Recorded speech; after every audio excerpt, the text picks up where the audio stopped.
Hello students, नमस्कार। बहुत बहुत स्वागत है आप सभी का एमएलटी एजुकेशन पॉइंट पर। और आज की जो क्लास है हमारी होने जा रही है डीकैल्सिफिकेशन के बारे में।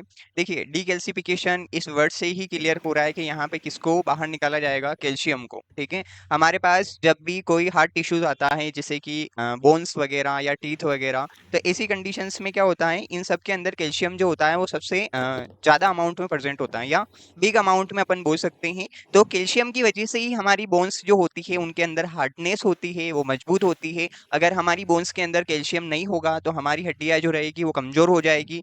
टीथ जो रहते हैं उनके अंदर भी कैल्शियम प्रेजेंट होता है, मतलब हार्ट टिश्यू जो होता है, कैल्शियम को एक प्रकार का हार्ट टिश्यू बोला जा सकता है, क्योंकि ये क्या करता है, ये हार्डनेस प्रोवाइड करता है। जैसे कि हमारे टीथ होते हैं, बोन्स होती है, तो वो हार्ड इसी वजह से होती है कि उनके अंदर जो रहता है हमारा कैल्शियम जो होता है प्रेजेंट होता है। अगर इनके अंदर कैल्शियम नहीं होगा तो ये सब क्या हो जाएंगे, वीक हो जाएंगे, यानी कि कमजोर हो जाएंगे। और इजीली इनका क्या हो जाएगा, ब्रेकडाउन होने लग जाएगा। हमारे स्पॉन्जी फाइबर जो होते हैं, बोन्स जो होती है, अगर उनके अंदर कैल्शियम डिग्रेड होने लग जाता है या कैल्शियम की कमी हो जाती है, तो वो जो होती है स्पॉन्जी हो जाती है, मतलब वो नाजुक हो जाती है, काफी डेलिकेट हो जाते हैं। और ऐसी कंडीशंस में क्या होता है, बोन्स के अंदर कहीं ना कहीं वीकनेस आ जाती है। तो बोन्स जो होती है वो हार्ड होती है क्योंकि उनके अंदर कैल्शियम प्रेजेंट होता है। और कैल्शियम अगर बाहर नहीं निकाला गया तो हार्ट टिश्यू जो रहेगा या कैल्सिफाइड टिश्यू जो रहेगा उसका हम प्रॉपर्ली हिस्टोपैथोलॉजिकल इन्वेस्टिगेशंस नहीं कर पाएंगे। क्योंकि हार्ट टिश्यूज क्या करता है, हमारे जैसे माइक्रोटोम नीव्स होती है या नीव जो रहती है हमारी, तो उनके अंदर क्या होता है, जैसे अगर हार्ट टिश्यूज रहेगा तो जो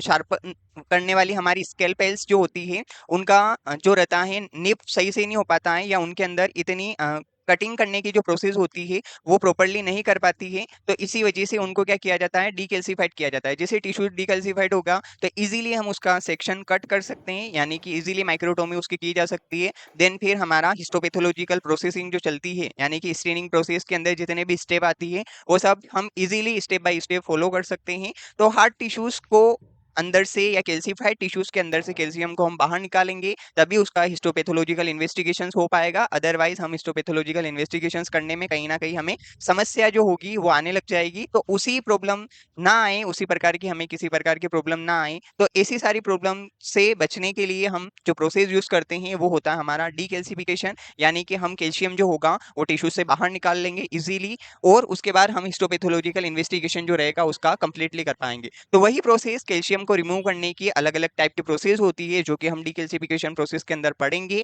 डीकैल्सिफिकेशन का पूरा एम होता है कैल्शियम को रिमूव करना, देन फिर उसका हिस्टोपैथोलॉजिकल इन्वेस्टिगेशंस करना। तो पूरी प्रोसेस के बारे में हम यहाँ पे डिटेल वाइज डिस्कस करने वाले हैं। कितने टाइप के केमिकल एजेंट्स यहाँ यूज होते हैं, डीकैल्सिफाइड एजेंट जिनको बोला जाता है या रिएजेंट हम जिनको बोल सकते हैं, सभी के बारे में हम यहाँ डिटेल वाइज डिस्कस करेंगे। तो सबसे पहले देख लेते हैं हम डीकैल्सिफिकेशन क्या होता है।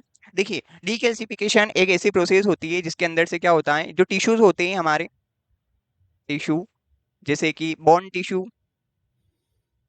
हिस्टोपैथोलॉजिकल इन्वेस्टिगेशन के लिए क्या आती है, बोन्स आती है, पूरी की पूरी बोन्स आ जाती है, उनका भी हमें इन्वेस्टिगेशंस करना रहता है।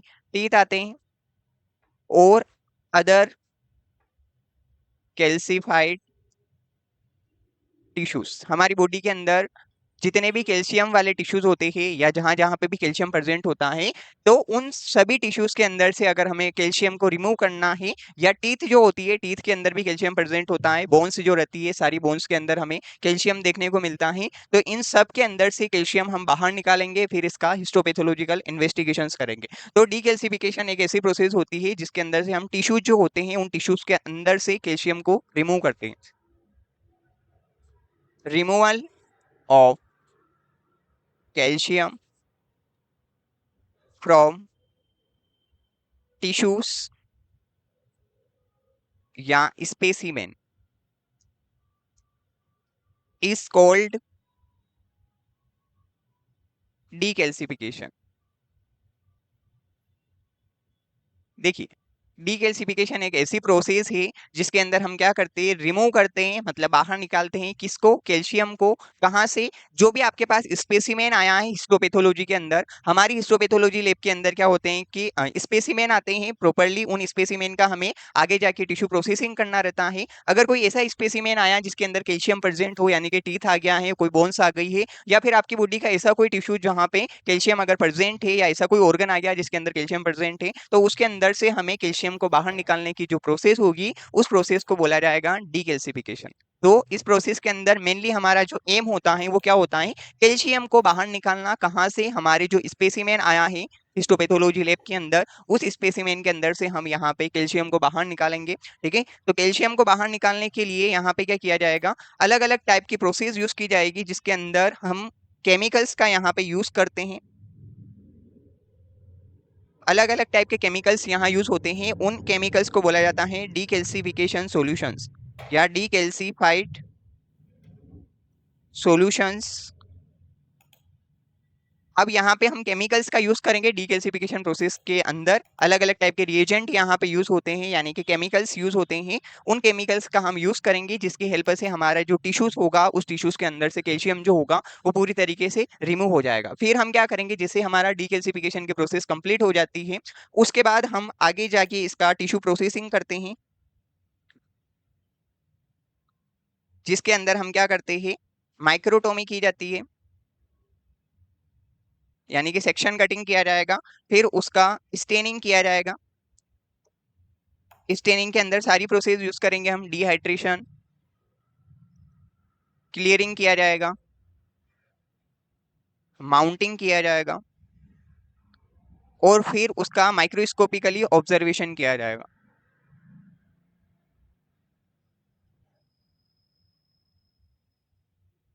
तो इतनी सारी प्रोसेस यूज की जाती है, ये बेसिक स्टेप होती है किसी भी टिश्यू प्रोसेसिंग की, डिहाइड्रेशन, क्लियरिंग और माउंटिंग, तीनों ही प्रोसेस का हम यूज करते हैं। फिर हम आगे जाके हमारा स्पेसिमेन जो होता है पूरा कंप्लीट हो जाता है, फिर उसका माइक्रोस्कोपिकली ऑब्जर्वेशन किया जाता है, यानी कि एग्जामिनेशन किया जाता है। तो डीकैल्सिफिकेशन के अंदर सबसे पहले हमारा हार्ट टिश्यू जो रहेगा, उस हार्ट टिश्यूज के अंदर से, हार्ट टिश्यूज मतलब कैल्सिफाइड टिश्यूज, उसके अंदर से हम कैल्शियम को बाहर निकालेंगे। जैसे ही हमारा कैल्शियम रिमूवल हो जाएगा, तो फिर आगे की सारी प्रोसेस जो होगी, सुटेबल स्टेनिंग की प्रोसेस जो होती है, वो सारी स्टेनिंग प्रोसेस हम कंप्लीट करते हैं। ये बेसिक स्टेप होती है टिश्यू प्रोसेसिंग की। तो जितने भी हार्ट टिश्यूज आएंगे उनके अंदर डीकैल्सिफिकेशन किया जाएगा। अगर कोई कैल्सिफाइड टिश्यूज नहीं है तो उसको डायरेक्टली हम फिक्स्ड करके उसका आगे जाके टिश्यू प्रोसेसिंग हम कंप्लीट कर सकते हैं। लेकिन अगर कैल्सिफाइड टिश्यूज आया है तो उसका डीकैल्सिफिकेशन करना बहुत जरूरी हो जाता है, क्योंकि इसके बिना पूरी प्रोसेस जो होती है अधूरी हो जाती है। तो यहाँ पे हम देख लेते हैं स्टेप ऑफ डीकैल्सिफिकेशन, कौन कौन सी स्टेप को यहाँ पे फॉलो किया जाता है। सबसे पहले आता है आपका ग्रोजिंग।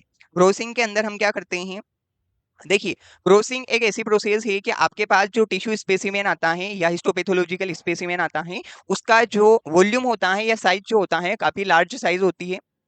लार्ज साइज में हमारे पास स्पेसिमेन आता है, यानी कि अपन कौन से भी बोन्स मान सकते हैं, जैसे फीमर हो गया, फीमर आया हमारे पास, या ह्यूमेरस बोन्स आ गई है, कौन सी भी बोन्स आ गई है, यानी कि हार्ट टिश्यूज आ गया है, कैल्सिफाइड टिश्यूज आ गया है, पूरा का पूरा कंप्लीटली बोन्स आ गया है। अब इस बोन्स का तो अपन पूरी बोन्स का तो डीकैल्सिफिकेशन कर नहीं सकते। इसका क्या किया जाएगा, सबसे पहले ग्रोस एग्जामिनेशन किया जाएगा। हमारे पास जो भी स्पेसिमेन आता है उसका हम ग्रोस एग्जामिनेशन करते हैं। कोई भी डीकैल्सिफिकेशन करने के लिए कोई भी स्पेसिमेन आया है आपकी हिस्टोपैथोलॉजी लैब में, तो सबसे पहली स्टेप होगी आपकी ग्रोस एग्जामिनेशन की। अब ग्रोजिंग करेंगे इसके अंदर। ग्रोजिंग के अंदर हम क्या करते हैं, देखिए, जैसे ये फीमर हो गई, तो फीमर के अंदर सबसे पहले हम इस बोन्स को देखेंगे। स्पेसिमेन एज ए स्पेसिमेन है ये बोन्स हमारे पास। इसके अंदर हम सबसे पहले देखते हैं कि इसकी एबनॉर्मल साइज कौन सी है। पूरी की पूरी बोन्स जो आती है, यहाँ पे हम क्या करेंगे, सबसे पहले जो स्पेसिमेन आया है आपके पास, या कोई भी बोन्स आ गई है या कोई टीथ आ गया है, तो उसका सबसे पहले यहाँ पे एबनॉर्मल साइज को देखा जाएगा कि भाई इस स्पेसिमेन की एबनॉर्मेलिटीज कहाँ है। सबसे ज्यादा एबनॉर्मेलिटीज जहाँ होगी, उसी पार्ट को हम क्या करेंगे, स्मॉल पीस के अंदर यहाँ पे कट करेंगे। कितना, 2 to 5 mm की साइज के अंदर, इतनी थिकनेस के अंदर इसको क्या किया जाएगा, कट किया जाएगा। थिकनेस के अंदर हम यहाँ पे कट करेंगे। सबसे पहले जो बोन्स है या कोई भी स्पेसिमेन है, उस बोन्स की सबसे पहले हम एबनॉर्मल साइज देखेंगे, कहाँ पे सबसे ज्यादा एबनॉर्मेलिटीज है इस बोन्स के अंदर। फिर उसको क्या किया जाएगा, 2 to 5 mm की साइज के अंदर, यानी कि इतनी थिकनेस के अंदर हम क्या करेंगे, कट करेंगे उसको स्मॉल पीसेस के अंदर। इसके क्या किया जाएंगे, स्लाइस बनाए जाएंगे। स्मॉल पीस के अंदर इसको कट किया जाएगा, छोटे छोटे टुकड़ों के अंदर। इस एबनॉर्मल साइज को हम क्या करेंगे, जहां पे उस बोन्स की सबसे ज्यादा एबनॉर्मलिटीज हमें दिख रही है, तो एबनॉर्मल साइज वाले पार्ट को हम क्या करेंगे, स्मॉल पीसेस के अंदर इसको कट करेंगे। सबसे पहले छोटे छोटे टुकड़ों के अंदर इसको कट किया जाएगा। फिर क्या करेंगे, जैसे ही स्मॉल पीस के अंदर वो स्पेसिमेन अगर हमारा कट हो गया, तो फिर हम क्या करेंगे, उसको फिक्स करेंगे। तो फिक्सेशन के लिए अपन यहाँ पे एक सोल्यूशन यूज करते हैं, जिस फिक्सेटिव सोल्यूशन को बोला जाता है 10% फॉर्मल सेलाइन। फॉर्मल सेलाइन जो रहेगा आपका, ये फिक्सेटिव यहाँ पे यूज किया जाएगा। जैसे ही आपका 2 to 5 mm की साइज के अंदर जो आपने स्लाइस कट किए थे, यानी कि स्मॉल पीस जो कट किए थे उस बोन्स के एबनॉर्मल एरिया की, उसको क्या किया जाएगा, 10% फॉर्मल सेलाइन के अंदर सबसे पहले फिक्स किया जाएगा। यहाँ पे हम क्या करते हैं, सबसे पहले ग्रोजिंग किया जाता है। डीकैल्सिफिकेशन की प्रोसेस के अंदर प्राइमरी स्टेप आती है ग्रोजिंग की, कि स्पेसिमेन का ग्रोजिंग किया जाना है, मतलब एबनॉर्मल साइज को छोटे छोटे टुकड़ों के अंदर कट करना है। देन फिर हम क्या करेंगे, जो स्मॉल पीस यहाँ कट किए हैं उनको क्या किया जाएगा, फिक्स्ड किया जाएगा। फिक्सेशन की प्रोसेस यहाँ पे अप्लाई करेंगे हम, और फिक्सेशन के प्रोसेस के अंदर जो फिक्सेटिव एजेंट यहाँ पे यूज किया जाएगा वो होगा आपका 10% फॉर्मल सेलाइन। तो फॉर्मल सेलाइन के अंदर हम क्या करेंगे, फिक्स्ड करके रखेंगे। यहाँ पे फिक्स्ड किया जाएगा स्मॉल पीसेज जो है हमारे, उन स्मॉल पीस को हम क्या करेंगे, जो कट है स्मॉल साइज के अंदर उनको यहाँ पे फिक्स्ड किया जाएगा। फिक्सेटिव के अंदर हम क्या करते हैं, देखिए फिक्सेशन के अंदर आपका 1:1 रेशो यूज किया जाता है। मतलब जितने आपके टिश्यू स्पेसिमेन की साइज है, ठीक है, ये जितनी साइज है आपके टिश्यू स्पेसिमेन की, जो कट वाला टिश्यू स्पेसिमेन है, यानी कि जितना उसका वेट होगा, जितने उसकी साइज होगी, उसका 20 गुना ज्यादा हम क्या करते हैं, फिक्सेटिव एजेंट को हम यूज करते हैं। तो जितना आपका टिश्यू स्पेसिमेन कट वाला जो टिश्यू स्पेसिमेन है, जो टिश्यू आपने कट किया है स्मॉल साइज के अंदर, उसका 20 मल्टीप्लीकेशन में, यानी कि 20 गुना ज्यादा अमाउंट में हम किसको यूज करेंगे, फिक्सेटिव सॉल्यूशन को हम यूज करेंगे। तो फिक्सेटिव सॉल्यूशन हमारा यहाँ 10% बफर फॉर्मेलिन है। अब यहाँ 10% फॉर्मल सेलाइन है, उसको 20 गुना ज्यादा हमें टिश्यू स्पेसिमेन के साइज से अमाउंट के अंदर हमें रखना है। जैसे कि ये हमारा कंटेनर हो गया, इस कंटेनर के अंदर हमने 10% बफर फॉर्मल सेलाइन जो है वो प्लेस करके रख रखा है, और ये हमारा टिश्यू स्पेसिमेन जो है, ये टिश्यू स्पेसिमेन हमने यहाँ पे प्लेस कर दिया। ठीक है, तो ये स्मॉल साइज के अंदर हमारा टिश्यू स्पेसिमेन कलेक्टेड थे, कट कर दिए थे हमने, उसको कहाँ प्लेस किया, फिक्सेटिव एजेंट के अंदर। फिक्सेटिव एजेंट यहाँ पे हो गया हमारा 10% या फॉर्मल सेलाइन, जो है हमारा फिक्सेटिव सॉल्यूशन 10% बफर फॉर्मेलिन या फॉर्मल सेलाइन का हमने यहाँ पे यूज किया है। ये डिकैल्सिफाइड सॉल्यूशन नहीं है, ये सिर्फ और सिर्फ फिक्सेटिव सॉल्यूशन है। यहाँ पे हमारा टिश्यू स्पेसिमेन जो होगा स्मॉल पीस के अंदर जो कट किया था वो पूरी तरीके से यहाँ पे फिक्स्ड हो जाएगा। देन फिर हम क्या करेंगे, डिकैल्सिफिकेशन प्रोसेस को हम अप्लाई करेंगे। थर्ड स्टेप के अंदर हम क्या करते हैं, डिकैल्सिफाइड सॉल्यूशन जो होते हैं उनका यहाँ पे यूज किया जाता है। अब डीकैल्सिफिकेशन के अंदर अलग अलग टाइप के केमिकल्स आते हैं, रिएजेंट आते हैं, अलग अलग टाइप्स की मेथड होती है डीकैल्सिफिकेशन की, वो सारी हम इस क्लास के अंदर आगे डिस्कस करेंगे। यहाँ पे हम एग्जांपल लेते हैं कि जैसे कि फॉर्मिक एसिड जो होता है वो आपका यूज किया जाता है। फॉर्मिक एसिड, नाइट्रिक एसिड, ये सब क्या होते हैं, डीकैल्सिफाइड सॉल्यूशंस होते हैं।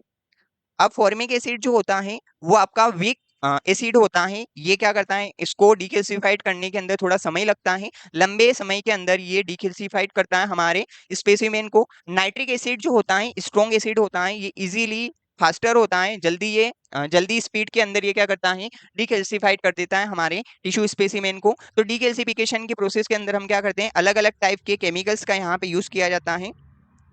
अलग अलग टाइप के डीकैल्सिफाइड या डीकैल्सिफिकेशन सॉल्यूशंस का हम यहाँ पे यूज करते हैं। उन डीकैल्सिफिकेशन सॉल्यूशन के अंदर हमें क्या करना है, इस फिक्स्ड टिश्यू स्पेसिमेन को यहाँ पे हम प्लेस करेंगे। जैसे कि ये हमारा हो गया फॉर्मिक एसिड, फॉर्मिक एसिड हमने रख रखा है। फॉर्मिक एसिड आपका एक प्रकार का डीकैल्सिफिकेशन सॉल्यूशन है। इस डीकैल्सिफिकेशन सॉल्यूशन के अंदर हम क्या करेंगे, इस टिश्यू स्पेसिमेन को प्लेस करेंगे। ठीक है, ये टिश्यू स्पेसिमेन यहाँ से निकाला जाएगा फिक्सेटिव सॉल्यूशन के अंदर से, इसको कहाँ प्लेस किया जाएगा, ये आपका फॉर्मिक एसिड भरा हुआ है इस कंटेनर के अंदर। इस कंटेनर के अंदर हमें इस टिश्यू स्पेसिमेन को यहाँ पे प्लेस करना है। तो आपका पूरी तरीके से डीकैल्सिफिकेशन यहाँ पे हो जाएगा। ये थर्ड स्टेप होती है डीकैल्सिफिकेशन की। फिर आता है आपका अगली दो स्टेप और होती है जो कि हमारा डीकैल्सिफिकेशन के अंदर यूज होती है। जैसे ही आप एसिड करते हैं या एसिड के अंदर आप प्लेस करते हैं, जैसे हमारा टिश्यू स्पेसिमेन एसिडिक नेचर का हो जाता है, तो फिर उसको क्या किया जाता है, न्यूट्रलाइज किया जाता है। न्यूट्रलाइजेशन एक ऐसी प्रोसेस होती है कि हमारे टिश्यू स्पेसिमेन का जो बेसिक नेचर है वो वैसा का वैसा बना रहे। कोई भी टिश्यूज होता है या कोई भी सेल्स होती है तो उसके अंदर क्या होता है, एसिडिक पार्ट भी होता है और बेसिक पार्ट भी होता है। न्यूक्लियस जो होता है आपका एसिडिक नेचर का होता है, साइटोप्लाज्म जो होता है आपका बेसिक नेचर का होता है। तो एक एप्रोप्रिएट केमिकल कंस्टिट्यूएंट होना बहुत जरूरी है। हमारा टिश्यू स्पेसिमेन जो है उसका पूरी तरीके से जो बेसिक केमिकल स्ट्रक्चर जो है उसका वो वैसा का वैसा बनाए रखें, ताकि उसे आगे जाके हम जो टिश्यू प्रोसेसिंग करेंगे या स्टेनिंग करेंगे उस टिश्यू स्पेसिमेन की, तो वो आपका एप्रोप्रिएट या एक्यूरेट रिजल्ट दे पाए जब भी आप माइक्रोस्कोपिकली ऑब्जर्वेशन करें तब। तो ऐसी कंडीशंस में हम क्या करते हैं, अगर हमारा टिश्यू स्पेसिमेन को जब भी हमने एसिडिक पार्ट के अंदर रखा था, यानी कि नाइट्रिक एसिड, फॉर्मिक एसिड हमने जो यूज किए थे डीगैल्सिफिकेशन सॉल्यूशन के अंदर। तो ऐसी कंडीशन में अगर वो टिश्यू स्पेसिमेन ज्यादा एसिडिक नेचर का हो गया तो ऐसी कंडीशंस में वहां से एसिड को निकालना बहुत जरूरी है। तो ये न्यूट्रलाइजेशन प्रोसेस क्या करती है, ये न्यूट्रलाइजेशन प्रोसेस जो होगी टिश्यू का जो बेसिक स्ट्रक्चर होता है, बेसिक स्ट्रक्चर या केमिकल कंपोजिशन जो होता है हमारे टिश्यू स्पेसिमेन का, उसको वैसा का वैसा बनाए रखने का काम करता है। न्यूट्रलाइजेशन ऑफ एसिड इसलिए जरूरी है कि ये पूरी तरीके से मेंटेन करके रखेगा टिश्यूज के केमिकल कंस्टिट्यूएंट को। अगर टिश्यूज के अंदर ज्यादा एसिड पार्ट चला गया तो ऐसी कंडीशन में उसको न्यूट्रलाइज करना बहुत जरूरी है। अदरवाइज हमें टिश्यू प्रोसेसिंग की जो प्रोसेस रहेगी, अगली स्टेप जो रहेगी, उसके अंदर हमें क्या होगा, एक्यूरेट रिजल्ट जो रहेगा वो नहीं मिल पाएगा। तो न्यूट्रलाइज करने के लिए हम क्या करते हैं, यहाँ पे एल्केलाइन या बेस का यूज किया जाता है। ठीक है, ये सब क्या है, हमारे बेस है। ठीक है, मतलब ये सब क्या होते हैं, एल्केलाइन सॉल्यूशंस होते हैं। अगर हमें टिश्यूज के अंदर से एसिड को निकालना है तो ऐसी कंडीशन में हम क्या करते हैं, बेस को ऐड करते हैं, यानी कि एल्केलाइन सॉल्यूशन जो होंगे उनको यहाँ पे ऐड किया जाएगा। तो अगर टिश्यूज जो था उसको चाहे आपने किसी भी एसिड के अंदर रखा, नाइट्रिक एसिड के अंदर रखा, फॉर्मिक एसिड के अंदर रखा, तो ऐसी कंडीशन में टिश्यूज के अंदर ज्यादा एसिड चला जाएगा तो उसको कौन निकालेगा, सोडियम हाइड्रोक्साइड जो होता है एक प्रकार का न्यूट्रलाइजेशन सॉल्यूशन होता है। यह एल्केलाइन नेचर का होता है, इसका बेसिक स्ट्रक्चर जो होता है या बेसिक प्रॉपर्टीज जो होती है वो एल्केलाइन प्रॉपर्टीज होती है। यानी कि एक तो हम सोडियम हाइड्रोक्साइड का यूज कर सकते हैं टिश्यू स्पेसिमेन को न्यूट्रलाइज करना है तब, या फिर हम एक और अमोनियम हाइड्रोक्साइड सॉल्यूशन जो होता है इसका हम यूज कर सकते हैं। तो टिश्यू स्पेसिमेन को हमें कहाँ रखना है, आगे जाके फोर्थ स्टेप जो रहेगी न्यूट्रलाइजेशन ऑफ एसिड की। अगर आपको टिश्यू स्पेसिमेन के अंदर से एसिड को बाहर निकालना है तो ऐसी कंडीशन में उसको हम या तो सोडियम हाइड्रोक्साइड के अंदर रखेंगे, सोडियम हाइड्रोक्साइड इसके अंदर टिश्यूज को प्लेस किया जाएगा, या फिर आपका अमोनियम हाइड्रोक्साइड जो होता है, अमोनियम हाइड्रोक्साइड, इन दोनों सॉल्यूशंस के अंदर हम टिश्यूज को प्लेस करेंगे ताकि आपका टिश्यूज जो है प्रॉपर्ली न्यूट्रलाइज्ड हो जाए। ठीक है, ये टिश्यू स्पेसिमेन हो गया। टिश्यू स्पेसिमेन को डीगैल्सिफाई सॉल्यूशन के अंदर से रखने के बाद वहां से उसको रिमूव किया जाएगा, फिर उसको कहाँ प्लेस किया जाएगा, न्यूट्रलाइजेशन सॉल्यूशन के अंदर, यानी कि सोडियम हाइड्रोक्साइड के अंदर ऐड किया जाएगा, या अमोनियम हाइड्रोक्साइड, दोनों का आप यूज कर सकते हैं। दोनों ही का ही काम होता है टिश्यूज के स्पेसिमेन के अंदर से अगर ज्यादा एसिड चला गया है तो उस एसिड को बाहर निकालना, यानी कि एक्यूरेट केमिकल कंस्टिट्यूएंट को मेंटेन करके रखना, वो हमारा न्यूट्रलाइजेशन प्रोसेस जो होती है वो काम करती है, न्यूट्रल करने का काम करती है। तो जैसे ही इन सॉल्यूशन के अंदर हम रखेंगे टिश्यू स्पेसिमेन को तो वो पूरी तरीके से आपका न्यूट्रल हो जाएगा। अब हमारा आगे जाके एक और प्रोसेस आती है वॉशिंग की। देखिए, वॉशिंग के अंदर हम क्या करते हैं, रनिंग टेप वाटर जो होता है, स्टेनिंग की प्रोसेस के अंदर आएगा अपने, रनिंग टेप वाटर का हम यूज करते हैं। टिश्यू स्पेसिमेन को आपको क्या करना है, टेप वाटर से वॉश करना है। अब ये टेप वाटर से वॉश कब तक होगा, इसको वॉश करने के लिए 6 to 7 आवर्स का टाइम चाहिए। अगर आपको डीकैल्सिफाइड सॉल्यूशन को प्रॉपर्ली वॉश करना है टिश्यू स्पेसिमेन को, यानी कि डीकैल्सिफिकेशन जिस भी टिश्यू स्पेसिमेन का हमें करना है उसको अगर हमें वॉश करना है, यहाँ न्यूट्रलाइजेशन होने के बाद की स्टेप आएगी वॉशिंग की, तो उसके लिए आपको 6 to 7 आवर्स का टाइमिंग पीरियड चाहिए। कहाँ पे, रनिंग टेप वाटर के अंदर हम वॉश करते हैं। नॉर्मली जो वॉश किया जाता है रनिंग टेप वाटर से किया जाता है। अब 6 to 7 आवर्स के लिए अपन रनिंग टेप वाटर्स के अंदर से तो वॉश नहीं कर सकते, तो इसको क्या किया जाएगा, इस प्रकार से आपका एक कंटेनर यूज किया जाएगा यहाँ पे।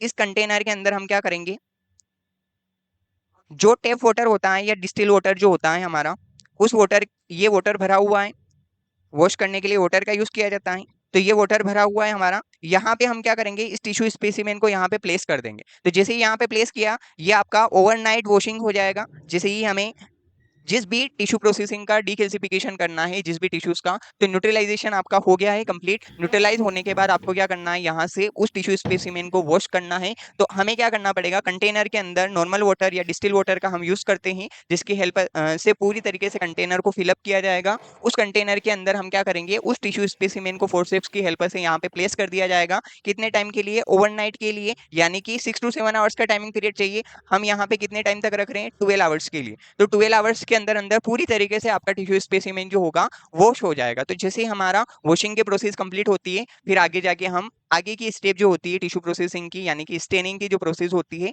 उसको हम फॉलो करते हैं। अब हम देखते हैं मेथड्स ऑफ डीगैसिफिकेशन। तो डीगैसिफिकेशन जो होता है 5 स्टेप में होता है, पांचों स्टेप हम देख चुके हैं, अभी पढ़ चुके हैं उनके बारे में। अब हम देखेंगे अलग अलग टाइप के मेथड्स जो होती है डीगैसिफिकेशन की, उसके अंदर क्या उसका एम होता है, किस प्रकार से डीगैसिफाइड करती है वो मेथड टिश्यू स्पेसिमेन को। तो सारी मेथड्स के बारे में हम यहाँ पे डिस्कस करने वाले हैं। सबसे पहले हम देखते हैं एसिड डीगैसिफिकेशन। तो ये एक मोस्ट कॉमन मेथड है, सबसे ज्यादा इसी मेथड का यूज किया जाता है। इस मेथड का नाम होता है आपका एसिड डीकैल्सिफिकेशन मेथड। तो एसिड डीकैल्सिफिकेशन मेथड जो होती है सबसे ज्यादा यूज होने वाली मेथड है। अब एसिड जो होते हैं, एसिड दो टाइप के होते हैं, एक होते हैं आपके स्ट्रॉन्ग एसिड और एक होता है आपका वीक एसिड। दो प्रकार के एसिड इस एसिडिक मेथड के अंदर यूज किए जाते हैं। एसिड डीकैल्सिफिकेशन मेथड यूज कर रहे हैं मतलब हम यहाँ पे किसका यूज करेंगे, हम यहाँ पे यूज करेंगे एसिड का। एसिड की हेल्प से हम टिश्यू के स्पेसिमेन के अंदर से कैल्शियम को पूरी तरीके से बाहर निकाल देंगे, यानी कि वो टिश्यू स्पेसिमेन डीकैल्सिफाइड हो जाएगा। तो उसके लिए दो टाइप के एसिड यहाँ पे यूज होते हैं, एक होता है स्ट्रॉन्ग एसिड और एक होता है वीक एसिड। देखिए स्ट्रॉन्ग एसिड के अंदर जो आते हैं आपके अलग अलग टाइप के एसिड आते हैं। इसके अंदर आता है आपका नाइट्रिक एसिड,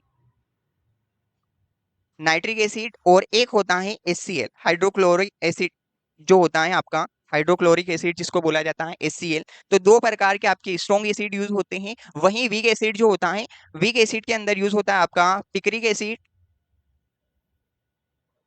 और फॉर्मिक एसिड यूज होता है यहाँ पे।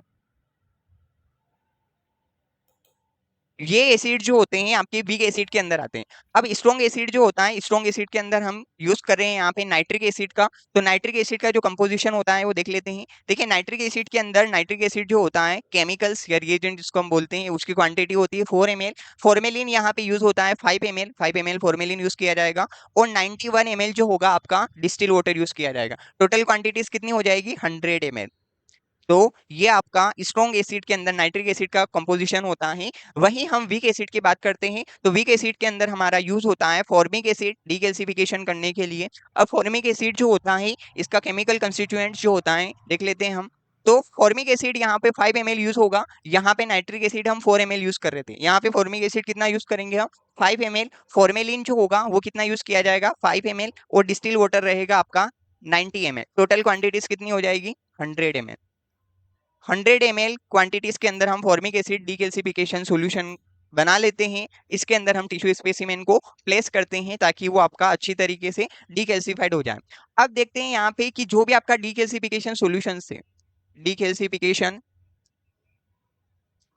सॉल्यूशन आप जो भी यूज कर रहे हैं उसकी क्वांटिटीज कितनी होनी चाहिए, उसकी क्वांटिटीज होनी चाहिए 15 to 100 टाइम्स मोर।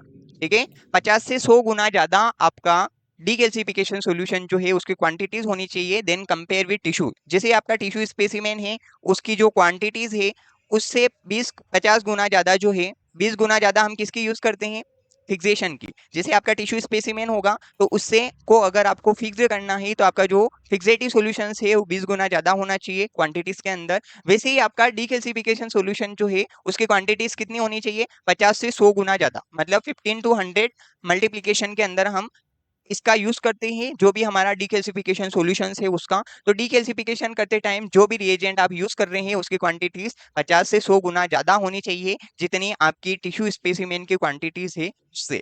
तो यहाँ पे नाइट्रिक एसिड, हाइड्रोक्लोरो एसिडिक, ये दोनों जो होते हैं आपके स्ट्रॉन्ग एसिड होते हैं। वीक एसिड के अंदर आते हैं आपके पिक्रिक एसिड, फॉर्मिक एसिड जो रहेगा आपका वीक एसिड के अंदर आता है। दो टाइप के एसिड इस मेथड के अंदर हम यूज करते हैं। तो देखते हैं जो वीक एसिड है, वीक एसिड को डीकैल्सिफिकेशन करने के अंदर आपको 10 to 12 डेज का टाइमिंग पीरियड चलता है। अगर आप ये एसिड यूज करोगे वीक एसिड तो आपका जो टिश्यू स्पेसिमेन होगा वो आपका 10 से 12 दिन के अंदर पूरी तरीके से डीकैल्सिफाइड हो जाएगा। वहीं आप स्ट्रॉन्ग एसिड यूज करोगे तो स्ट्रॉन्ग एसिड के अंदर आपका 5 to 6 डेज के अंदर ये पूरी तरीके से आपका डीकैल्सिफाइड हो जाता है। स्ट्रॉन्ग एसिड जो होता है ये फास्टर होता है, या आपका थोड़ा सा डिले होता है, स्लो प्रोसेस होती है इसकी। ठीक है, ये थोड़ा स्लो रिएक्शंस करता है। वीक एसिड है मतलब ये धीरे काम करेगा। स्ट्रॉन्ग एसिड है मतलब ये क्या करता है, स्ट्रॉन्ग रिएक्शंस करता है डीकैल्सिफिकेशन प्रोसेस के अंदर, फास्टर होता है। ये क्या करता है, फास्ट रिएक्शन शो कर देता है, जल्दी हमारा टिश्यू जो है पूरी तरीके से डीकैल्सिफाइड हो जाएगा। तो अगर आपने स्ट्रॉन्ग एसिड यूज किया है तो आपका टिश्यू स्पेसिमेन 5 से 6 डेज के अंदर पूरी तरीके से डीकैल्सिफाइड हो जाएगा। वैसे ही आपका वीक एसिड यूज किया है तो वीक एसिड के अंदर थोड़ा सा लंबा समय होता है, और ये थोड़ा सा टाइम ड्यूरेशन पीरियड के ऊपर भी डिपेंड करता है। तो इसका ड्यूरेशन पीरियड जो होता है 10 to 12 डेज होता है, 10 से 12 दिन का समय इसको चाहिए अगर आपने इसका यूज किया है। अब ये क्या करता है, वीक एसिड जो होता है पूरी तरीके से ये आपको एक्यूरेट रिजल्ट देता है, और पूरी तरीके से आपके टिश्यू स्पेसिमेन को किसी प्रकार का नुकसान नहीं पहुंचाता है। ये हमारे टिश्यू स्पेसिमेन को कोई नुकसान नहीं पहुंचाएगा, अच्छी तरीके से इसका रिजल्ट देता है। अब ये क्या होता है, स्ट्रॉन्ग एसिड जो होता है ये आपके टिश्यू स्पेसिमेन को पेनिट्रेट कर देता है। मतलब अगर हमारे टिश्यू स्पेसिमेन के अंदर एसिड चला गया है तो फिर हम क्या करेंगे, एक्यूरेट रिजल्ट नहीं ले पाते हैं। पूरी तरीके से उसका माइक्रोस्कोपिकली ऑब्जर्वेशन करेंगे तो पूरी तरीके से हमारा जो चीज हमें ऑब्जर्वेशन करना है या जो कंपोनेंट हमें ऑब्जर्व करना है उस स्पेसिमेन के अंदर या टिश्यू स्पेसिमेन के अंदर, तो वो आप एक्यूरेट लेवल पे डायग्नोसिस नहीं कर पाते हैं। तो ये इसका डिसएडवांटेज होता है। बाकी वीक एसिड ही कॉमनली यूज किया जाता है, formic acid most commonly use करते हैं हम। अगर डीकैल्सिफिकेशन के प्रोसेस यूज कर रहे हैं तो उसके अंदर फॉर्मिक एसिड जो होता है सबसे ज्यादा यूज किया जाता है, और स्ट्रॉन्ग एसिड के अंदर जिसका हम यूज करते हैं वो होता है हमारा नाइट्रिक एसिड। तो ये एसिड डीकैल्सिफिकेशन मेथड होती है जिसकी हेल्प से हम टिश्यू स्पेसिमेन को डीकैल्सिफाइड करते हैं। फिर आता है आपका अगली मेथड। अगली मेथड जो होती है उस मेथड का नाम है आयन एक्सचेंज रेजिन। देखिए, आयन एक्सचेंज मेथड भी आपका डीकैल्सिफिकेशन करने के लिए यूज होती है। इस मेथड के अंदर हम क्या करते हैं, इस मेथड के अंदर आपका पॉलीसल्फोनेटेड पॉलीस्टरीन रेजिन जो होती है उसका यूज किया जाता है। यहाँ पे एक प्रकार की रेजिन यूज होती है, सल्फोनेटेड पॉलीस्टेरिन रेजिन जिसको बोला जाता है। देखिए, आयन एक्सचेंज रेजिन, ऐसी रेजिन हम यहाँ पे यूज करेंगे जिसकी हेल्प से टिश्यू स्पेसिमेन के अंदर जो आयंस है उनका एक्सचेंज होने लग जाए। इसी वजह से इस मेथड को हम क्या बोलते हैं, आयन एक्सचेंज मेथड बोलते हैं। इसके अंदर एक रेजिन यूज होती है और वो रेजिन होती है सल्फोनेटेड पॉलीस्टेरिन रेजिन। इस रेजिन का यहाँ पे यूज किया जाता है। अब क्या होता है कि देखें, सबसे पहले आपका जो टिश्यू स्पेसिमेन है उसके अंदर क्या है, कैल्शियम है। मतलब कैल्शियम के ऊपर क्या होता है, पॉजिटिव चार्ज होता है। ये कैल्शियम आयंस प्रेजेंट है ये टिश्यू स्पेसिमेन या जो टिश्यू है हमारा, उस टिश्यू को हमने यहाँ पे प्लेस कर दिया है। अब जैसे हम टिश्यू को प्लेस करेंगे तो टिश्यूज के ऊपर आपका पॉजिटिव चार्ज जो होता है, कैल्शियम आयंस जो होते हैं उनके ऊपर क्या होता है, पॉजिटिव चार्ज होता है। और यहाँ पे क्या किया जाता है, अमोनियम साल्ट और सल्फोनेटेड पॉलीस्टेरिन का इसके अंदर यूज करते हैं, इन दोनों का। अब ये सल्फोनेटेड पॉलीस्टेरिन रेजिन जो है इसके ऊपर क्या होता है, नेगेटिव चार्ज होता है। जो रेजिन हम यहाँ यूज कर रहे हैं इसके ऊपर किस प्रकार का चार्ज होता है, इसके ऊपर आपका नेगेटिव चार्ज होता है, कैल्शियम आयंस के ऊपर आपका पॉजिटिव चार्ज होता है। अब क्या होता है, आयन एक्सचेंज मेथड के अंदर क्या होगा कि जैसे ही हमारा टिश्यू जो होगा वो डिसोल्व होगा। यहाँ पे इस प्रोसेस के अंदर क्या हो रहा है, टिश्यू जो है उसका डिसोल्व हो रहा है, टिश्यू पूरी तरीके से डिसोल्व हो जाएगा। अब डिसोल्व कैसे होगा कि भाई टिश्यूज के अंदर जो पॉजिटिव आयंस है, ये कैल्शियम आयंस जो पॉजिटिव है ये किधर जाएंगे, नेगेटिव आयंस की ओर। ठीक है, टिश्यूज डिसोल्व कब होगा, टिश्यूज के अंदर जो कैल्शियम आयंस जो है, पॉजिटिव आयंस जो है उनको डिसोल्व कौन करेगा, ये नेगेटिव आयंस। ठीक है, नेगेटिव आयंस किसके पास है, सल्फोनेटेड पॉलीस्टेरिन रेजिन जो है, ये रेजिन क्या करेगी, ये रेजिन के जो आयंस है वो आयंस हमारे कैल्शियम की ओर एक्सचेंज हो जाएंगे। ठीक है, ये आयंस कहाँ आ रहे हैं, पॉलीस्टेरिन सल्फोनेटेड रेजिन जो है उसके जो नेगेटिव आयंस जो है वो कहाँ आ जाएंगी, कैल्शियम आयंस के पास। अब कैल्शियम के जो पॉजिटिव आयंस है वो कहाँ चले जाएंगे, सल्फोनेटेड पॉलीस्टेरिन रेजिन जो है उसके पास। ठीक है, ये सल्फोनेटेड पॉलीस्टेरिन रेजिन जो है, इस रेजिन के पास पॉजिटिव आयंस नहीं थे, पहले नेगेटिव आयंस थे। अब इसके पास कौन आ जाएंगे, पॉजिटिव आयंस आ जाएंगे जैसे डीगैल्सिफिकेशन होगा, यानी टिश्यू जैसे डिसोल्व होगा। और टिश्यूज के पास जो थे पॉजिटिव आयंस जो थे कैल्शियम आयंस, उनके पास कौन आ जाएंगे, इस सल्फोनेटेड रेजिन के जो नेगेटिव आयंस थे वो हमारे टिश्यू स्पेसिमेन के पास आ जाएंगे। देन फिर इन दोनों के बीच में कौन काम कर रहा है, अमोनियम साल्ट। ठीक है, तो अमोनियम सॉल्ट जो होता है यहाँ पे यूज किया जाता है, जिसकी वजह से पूरी तरीके से आपका टिश्यू स्पेसिमेन डिसोल्व हो जाता है। जैसे ही यहाँ पे डिसोल्व हो जाएगा तो इसी कंडीशन में आपका जो टिश्यू स्पेसिमेन होगा वो आपका बॉटम डे की ओर चला जाएगा। ठीक है, जो कैल्सिफाइड टिश्यूज था वो पूरी तरीके से बॉटम डे की ओर चला जाएगा, जिससे उसके अंदर से आयंस रिमूव हो जाएंगे और अदर आयंस जो है रेजिन के आयंस उसके साथ अटैच्ड होंगे। तो ऐसी कंडीशन में टिश्यू जो होगा पूरी तरीके से डिसोल्व हो जाएगा और बॉटम डे की ओर चला जाएगा, और पूरी तरीके से हमारा टिश्यू स्पेसिमेन जो होगा यहाँ पे डीकैल्सिफाइड हो जाएगा। और ये मेथड जो होती है मोस्ट कॉमनली हम यूज करते हैं आयन एक्सचेंज मेथड का। ये क्या करती है, इजी मेथड्स होती है और ये काफी फास्टर रिजल्ट देती है, आसानी से हमारे टिश्यू स्पेसिमेन को कम ड्यूरेशन पीरियड के अंदर ये डीकैल्सिफाइड कर देती है। फिर आता है आपका इलेक्ट्रोलाइट मेथड। अब इलेक्ट्रोलाइट मेथड के अंदर हम क्या करते हैं, यूजुअली हमारे यहाँ पे इलेक्ट्रोलाइट यूज होते हैं, जैसे कि हाइड्रोक्लोरिक एसिड जो होता है वो यूज होता है और एक फॉर्मिक एसिड जो होता है, ये दोनों सॉल्यूशंस का यहाँ पे यूज किया जाता है। अब क्या होता है, कैल्शियम आयंस जो होते हैं उनके ऊपर क्या होता है, पॉजिटिव चार्ज जो होता है। अब पॉजिटिव चार्ज जो होगा यहाँ पे, ये आपका सॉल्यूशन से फॉर्मिक एसिड, HCl और फॉर्मिक एसिड दोनों सॉल्यूशंस का हम यहाँ पे यूज करते हैं।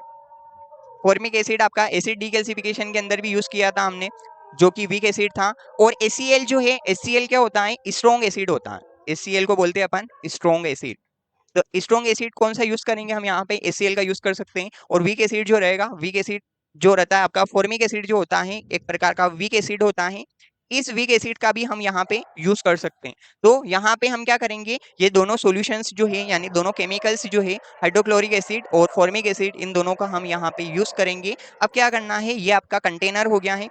इस कंटेनर के अंदर हमने क्या कर रखा है, सॉल्यूशन को प्लेस कर रख रखा है, जो डीगैल्सिफाइड सॉल्यूशन है। कौन कौन सा, हाइड्रोक्लोरो एसिड HCl और फॉर्मिक एसिड, दोनों सॉल्यूशंस को हमने यहाँ पे, दोनों में से किसी एक सॉल्यूशन का भी हम यूज कर सकते हैं। तो कौन सा भी सॉल्यूशन हम यहाँ पे प्लेस कर देंगे दोनों में से। उसके बाद हम क्या करेंगे, इसके अंदर हम टिश्यू स्पेसिमेन को प्लेस करेंगे। ये टिश्यू स्पेसिमेन आपका प्लेस करके रख रखा है। अब टिश्यूज के पास क्या होते हैं, पॉजिटिव चार्ज होते हैं। देन फिर इसके अंदर क्या होगा, इलेक्ट्रोलाइट मेथड है, इसके अंदर क्या करेंगे हम, इलेक्ट्रिसिटी जो होती है वो सप्लाई की जाएगी। इलेक्ट्रिसिटी यहाँ पे सप्लाई की जाती है इस सॉल्यूशंस के अंदर टिश्यूज को प्लेस करने के बाद। अब क्या होता है, यहाँ पे दो प्रकार के इलेक्ट्रोड होते हैं। इस कंटेनर के पास क्या होते हैं, यहाँ पे इलेक्ट्रोड होते हैं। एक होता है आपका पॉजिटिव इलेक्ट्रोड, एक होता है आपका नेगेटिव इलेक्ट्रोड। पॉजिटिव इलेक्ट्रोड जो होता है उसको बोला जाता है एनोड। एनोड पे क्या होता है, पॉजिटिव चार्ज होता है। कैथोड जो होता है, कैथोड के पास क्या होता है, नेगेटिव चार्ज होता है। अब इलेक्ट्रिसिटी होती है, इलेक्ट्रिसिटी के अंदर क्या होते हैं, इलेक्ट्रॉन्स होते हैं। इलेक्ट्रॉन सप्लाई करते हैं अपन, इलेक्ट्रिसिटी के अंदर इलेक्ट्रॉन सप्लाई होते हैं। अब जो इलेक्ट्रॉन्स जो होते हैं उनके पास क्या होता है, नेगेटिव चार्ज होता है। तो इलेक्ट्रॉन्स यहाँ पे सप्लाई होंगे, मतलब इलेक्ट्रिसिटी आएगी। जैसे इलेक्ट्रिसिटी इनके अंदर हम सप्लाई करेंगे सॉल्यूशन के अंदर टिश्यू को प्लेस करने के बाद, तो इसी कंडीशंस में क्या होगा, यहाँ पे नेगेटिव साइड की ओर अट्रैक्शन होने लग जाएगा। हमारे जो आयंस होंगे, पॉजिटिव आयंस जो होंगे वो किधर जाएंगे, ये नेगेटिव इलेक्ट्रोड्स की ओर। ये सब पॉजिटिव आयंस कहाँ होंगे, कैल्शियम के अंदर जो पॉजिटिव आयंस होगा वो पॉजिटिव आयंस किधर जाएगा, यहाँ पे जाएगा नेगेटिव इलेक्ट्रोड्स की ओर। वैसे ही हमारे जो एसिड पार्ट होता है या नेगेटिव आयंस जो होंगे वो किधर जाएंगे, वो अट्रैक्ट होंगे हमारे पॉजिटिव पार्ट की ओर। ठीक है, तो पॉजिटिव इलेक्ट्रोड की ओर नेगेटिव आयंस सप्लाई होंगे, नेगेटिव इलेक्ट्रोड की ओर पॉजिटिव आयंस सप्लाई होंगे। ठीक है, तो धीरे धीरे क्या होगा, हमारा डीगैल्सिफिकेशन की प्रोसेस जो होगी यहाँ पे पूरी तरीके से कंप्लीट हो जाएगी, क्योंकि डीगैल्सिफाइड सॉल्यूशन हमने यहाँ पे प्लेस करके रख रखा है इस कंटेनर के अंदर। देन फिर हम क्या करेंगे, इसके अंदर इलेक्ट्रिसिटी सप्लाई करेंगे। सबसे पहले हमें टिश्यूज को प्लेस करना है कंटेनर के अंदर। फिर हमें क्या करना है, जो भी आप डीगैल्सिफाइड सॉल्यूशन आप यूज कर रहे हैं, फॉर्मिक एसिड, हाइड्रोक्लोरिक एसिड, किसी प्रकार का सॉल्यूशन आप यूज कर सकते हैं स्ट्रॉन्ग एसिड और वीक एसिड के अंदर से। फिर हम क्या करेंगे, यहाँ पे इलेक्ट्रिसिटी सप्लाई की जाएगी। जैसे इलेक्ट्रिसिटी सप्लाई होगी तो कैल्शियम आयंस के जो पॉजिटिव चार्ज पार्टिकल्स है वो नेगेटिव इलेक्ट्रोड्स की ओर प्लेस होंगे, और पॉजिटिव पार्ट, नेगेटिव पार्ट जो होगा या नेगेटिव आयंस जो होंगे वो किसकी ओर जाएंगे, वो पॉजिटिव इलेक्ट्रोड की ओर जाएंगे। और इसी प्रकार से आपका टिश्यू स्पेसिमेन जो होगा पूरी तरीके से डीकैल्सिफाइड हो जाएगा। तो ये भी आपकी मोस्ट कॉमन मेथड से, इस मेथड के अंदर हम क्या करते हैं, ये मेथड आपका इजीली डीकैल्सिफाइड कर देती है, इजीली डीकैल्सिफाइड कर देती है। इसके अंदर भी आपके सॉल्यूशंस यूज होते हैं, डीगैल्सिफाइड सॉल्यूशन का यहाँ पे उपयोग किया जाता है। उसी की हेल्प से आपका टिश्यू स्पेसिमेन जो होता है पूरी तरीके से डीगैल्सिफाइड होता है। इसके अंदर इलेक्ट्रिसिटी की हमें नीड होती है, इलेक्ट्रिसिटी सप्लाई की जाएगी स्पेसिमेन के अंदर, देन फिर वो पूरी तरीके से डीगैल्सिफाइड हो जाएगा। अगली मेथड जो होती है वो होती है आपकी चिलेटिंग मेथड्स। चिलेटिंग मेथड्स के अंदर हम इसका यूज करते हैं, यहाँ पे आपका EDTA जो होता है उसका यूज किया जाता है। EDTA सॉल्यूशन का हम यहाँ पे यूज करेंगे। EDTA यहाँ पे पाउडर फॉर्म में होगा, कितना यूज किया जाएगा, 5 ग्राम EDTA यूज किया जाएगा। देन फिर फॉर्मेलिन जो होता है उसको 95 ml हम लेते हैं, 95 ml फॉर्मेलिन लेना है, 5 ग्राम हमें EDTA सॉल्यूशन लेना है पाउडर फॉर्म में। फिर आपका रहेगा डिस्टिल वाटर। डिस्टिल वाटर आपका कितना यूज होता है यहाँ पे, 900 ml। टोटल क्वांटिटीज कितनी हो जाती है, 1000 ml, यानी कि 1 लीटर की क्वांटिटीज हम बना लेते हैं। तो अगला सॉल्यूशन जो है हमारा एडीटीए सॉल्यूशन, यानी कि चिलेटिंग एजेंट। एडीटीए को चिलेटिंग एजेंट बोला जाता है क्योंकि ये क्या करता है, प्रिवेंट करने का काम करता है क्लोटिंग को। कैल्शियम आयंस जो होते हैं, जैसे हमारा ब्लड बाहर निकलता है तो इजीली वो क्लोट हो जाता है, तो उस ब्लड को क्लोट होने से रोकने के लिए भी हम ईडीटीए सॉल्यूशंस का यूज करते हैं। हेमेटोलॉजी लैब के अंदर ईडीटीए का यूज किया जाता है। फिर आपका जो यहाँ पे हिस्टोपैथोलॉजी लैब के अंदर भी अगर हम डीकैल्सिफिकेशन करते हैं तो वहां पे एज ए चिलेटिंग एजेंट हम ईडीटीए का ही यूज करते हैं। बाकी फॉर्मेलिन जो है सभी के अंदर यूज हो रहा है, चाहे हमने नाइट्रिक एसिड यूज किया था तो उसके अंदर भी हमने फॉर्मेलिन मिलाया था। इसके साथ ही यहाँ पे चिलेटिंग एजेंट यूज करेंगे, चिलेटिंग मेथड, तो इसके अंदर भी हम फॉर्मेलिन जो होगा वो डिसोल्व करने का काम करेगा। फॉर्मेलिन यहाँ पे 95 ml यूज किया जाता है और 900 ml जो है आपका डिस्टिल वाटर यूज किया जाता है। तो ये भी आपकी बेस्ट मेथड होती है। इस मेथड का भी रूटीनली यूज कर सकते हैं अपन डीगैसिफिकेशन करने के लिए। ये मेथड भी रूटीन यूज होती है। इसके अंदर ईडीटीए का यूज किया जाता है, फॉर्मेलिन और डिस्टिल वाटर यहाँ पे यूज करते हैं, और ये भी अप्रोप्रिएट लेवल पे सही तरीके से ये डीगैसिफाइड कर देती है।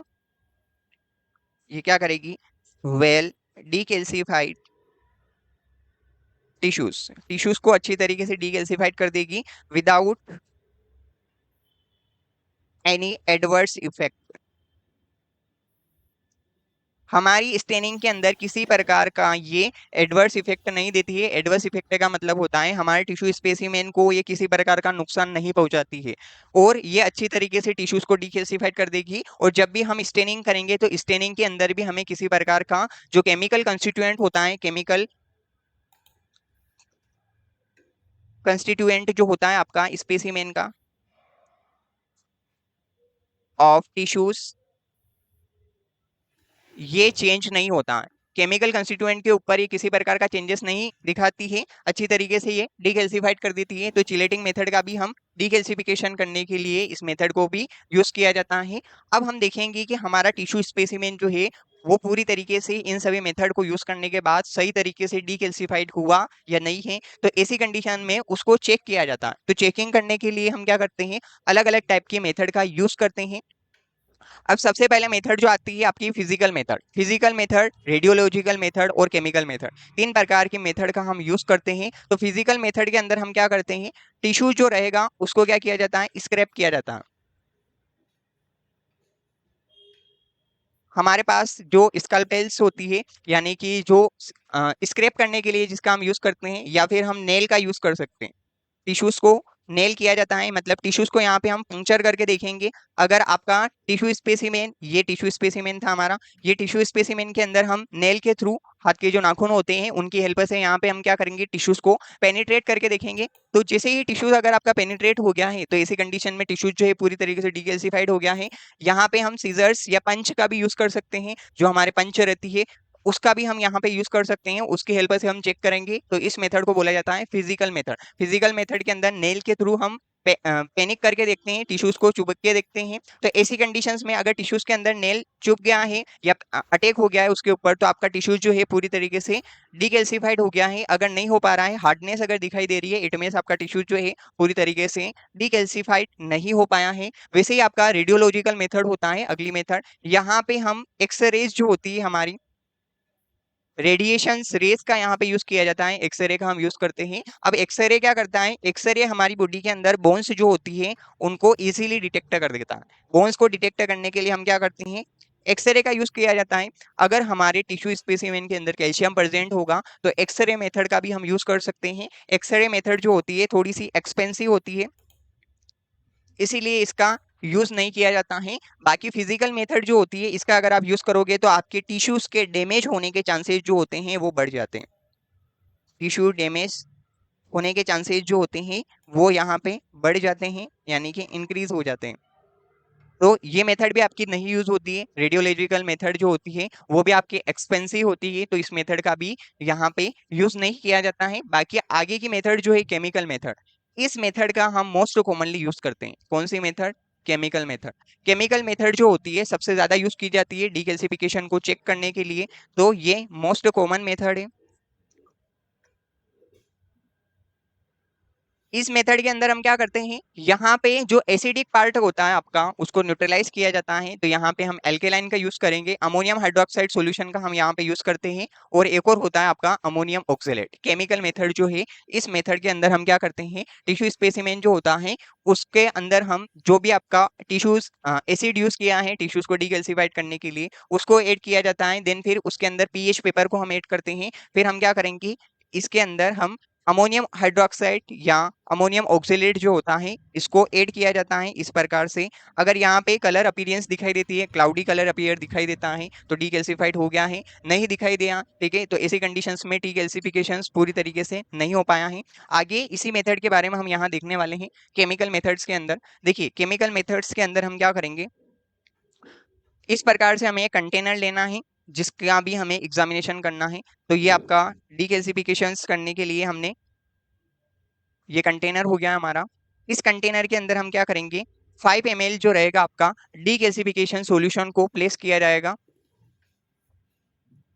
जो भी आपका डीगैसिफिकेशन सॉल्यूशंस आपने यूज किया था, चाहे आपने यहाँ पे नाइट्रिक एसिड यूज किया है, नाइट्रिक एसिड की हेल्प से अगर आपने टिश्यूज को डीकैल्सिफाइड किया है तो वही नाइट्रिक एसिड हम कितना लेंगे, 5 ml लेंगे। सबसे पहले इस कंटेनर के अंदर हमें क्या करना है, 5 ml जो है, जो भी सॉल्यूशन आपने यूज किया है डीकैल्सिफिकेशन करने के लिए उसको प्लेस करना है। अगर हमने नाइट्रिक एसिड से डीकैल्सिफाइड किया है तो नाइट्रिक एसिड हम प्लेस करेंगे यहाँ पे 5 ml।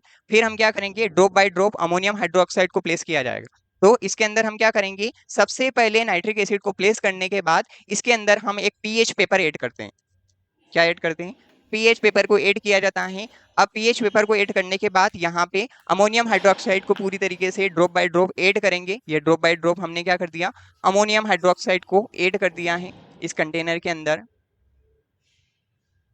जैसे ही अमोनियम हाइड्रोक्साइड को ऐड किया गया है उसके बाद हम क्या करेंगे, 5 ml सेचुरेटेड अमोनियम ऑक्सलेट को यूज किया जाएगा। जितनी क्वांटिटीज के अंदर आपका डीकैल्सिफाइड सॉल्यूशंस आपने ऐड किया है उतनी क्वांटिटीज के अंदर हम क्या करेंगे, जो आपका सेचुरेटेड अमोनियम ऑक्सलेट होगा उसको ऐड किया जाएगा। जैसे ही ऐड कर देंगे तो ऐसी कंडीशंस में क्या होगा, ऑब्जर्वेशन जब हम करेंगे तब हमें ये रिएक्शन जो होगी यहाँ पे देखने को मिलेगी। अगर आपका टिश्यू स्पेसिमेन क्लियर ऑब्जर्व हो रहा है, ठीक है, तो ऐसी कंडीशंस में यहाँ पे कैल्शियम जो है आपके टिश्यू स्पेसिमेन से रिमूव नहीं हुआ है। और अगर यहाँ पे अमोनियम ऑक्सलेट को ऐड करने के बाद अगर क्लाउडी कलर की अपीयरेंस दिखाई दे रही है तो ऐसी कंडीशंस में आपका कैल्शियम यहाँ पे रिमूव नहीं हुआ है। और अगर क्लियर अपीयरेंस हो रही है, सॉरी, यहाँ पे अगर क्लियर अपीयरेंस दिखाई दे रही है, जैसे ही अमोनियम ऑक्सलेट को ऐड करेंगे क्लियर अपीयरेंस दिखाई दे रही है, तो ऐसी कंडीशन में आपके टिश्यू स्पेसिमेन से कैल्शियम पूरी तरीके से निकल चुका है, रिमूव हो गया है। और क्लाउडी कलर अपीयरेंस अगर यहाँ दिखाई दे रही है तो कैल्शियम जो है हमारे टिश्यू स्पेसिमेन से रिमूव नहीं हुआ है, यानी कि टिश्यू स्पेसिमेन वहाँ पे टिश्यू स्पेसिमेन के अंदर कैल्शियम जो है अभी भी वहाँ पे प्रेजेंट है। और ऐसी कंडीशन में हमारा टेस्ट जो है पूरी तरीके से सही नहीं हुआ है, या हमने जो भी मेथड यूज करी है वो मेथड पूरी तरीके से कैल्शियम को रिमूव नहीं कर पाई है। तो अगर क्लियर अपीयरेंस दिखाई दे रही है हमें अमोनियम ऑक्सलेट को ऐड करने के बाद, तो आपका डीकैल्सिफिकेशन पूरी तरीके से हो गया है। और क्लाउडी अपीयरेंस दिखाई दे रही है, मतलब क्लाउडी कलर जो है वो कैल्शियम की वजह से दिखाई दे रहा है, तो ऐसी कंडीशंस में आपका कैल्शियम वहां पे रिमूव नहीं हुआ है, अभी भी टिश्यू स्पेसिमेन के अंदर कैल्शियम बचा हुआ है। तो इसी प्रकार से आपका डीकैल्सिफिकेशन प्रोसेस को चेक करने के लिए ये मेथड्स यूज की जाती है। मोस्ट कॉमनली यूज होने वाली केमिकल मेथड्स होती है। तो आज की जो क्लास थी हमारी पूरी डीकैल्सिफिकेशन प्रोसेस के बारे में थी, जिसके अंदर डीकैल्सिफिकेशन क्या होता है, किस प्रकार से किया जाता है, कैसी मेथड्स होती है और कैसे उसको चेक किया जाता है। नेक्स्ट क्लास जो रहेगी वो एक नए टॉपिक के बारे में होगी। मिलते हैं अपन नई क्लास के अंदर। Thank you for joining me. बने रहिए आप एमएलटी एजुकेशन पॉइंट के